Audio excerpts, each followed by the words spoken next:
લોકસભા ચૂંટણી માટે તારીખોની જાહેરાત કરી દેવાઈ છે।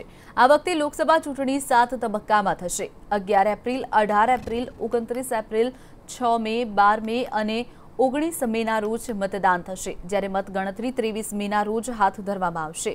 ગુજરાતની તમામ 26 બેઠક લોકસભાની બેઠક પર મતદાન એક જ તબક્કામાં 23 એપ્રિલના રોજ હાથ ધરવામાં આવશે।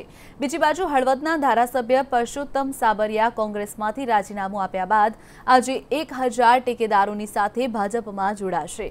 ગાંધીનગર કમલમ ખાતે પ્રદેશ ભાજપના નેતાઓની હાજરીમાં ભાજપનો કેસરિયો ધારણ કરશે।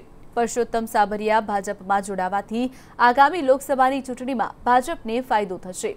હળવદ ધાંગધ્રા મત વિસ્તારમાં અનેક કોંગ્રેસના આગેવાનો અને ચૂંટાયેલા પ્રતિનિધિઓ પણ તેમની સાથે ભાજપમાં જોડાશે, જ્યારે હાર્દિક પટેલનો પણ કોંગ્રેસમાં પ્રવેશ થવા જઈ રહ્યો છે।